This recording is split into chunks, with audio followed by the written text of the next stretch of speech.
ভাই তোমরা তো খালি কও বাইরে রইছে কি মজায় রইছে। এই যে রান্না করার এই যে অবস্থাটা দেখাচ্ছি দেখো একটুখানি।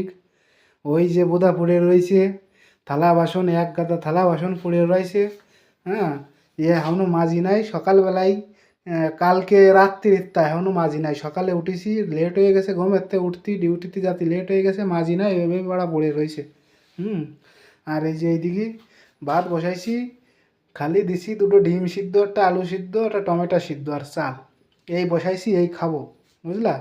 যে বাড়ি থেকে দুই বেলা ভালো মন্দ, হ্যাঁ, বাড়ি মা রাঁধবে নে আর বোধা খালি খাওয়া নে, সে গল্প এখন আর নেই। এই যে এখন নিজের আইসে রাত্রি, এখন বাজে 9টা 9:30, এখন এই ভাত বসাইছি।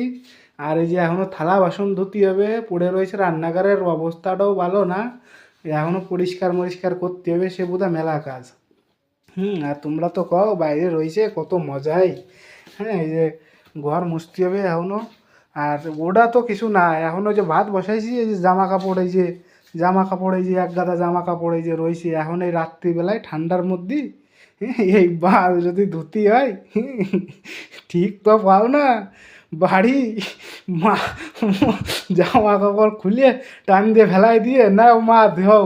হ্যাঁ, সেই বেলায় বাইরে আসো একবার ভাই, ছোটো বাটি বাইরে একবার আসো। মজা বার হয়ে যাবে না, বুঝলে? এই যে জল থাকে না এই জায়গায়, আমি যে জায়গায় থাকি জলের প্রচণ্ড অভাব। ওই যে ড্রামেরতে জল ভরিয়ে ভরে এই গামলায় ভরেছি, এখন ওই যে সার্ফের কোটো, সার্ফ ভিজাবো, ভিজে জামা কাপড় ওইভাবে ভিজে থাকবে, খাইয়ে টেয়ে তারপরে বোধহয় আসবো।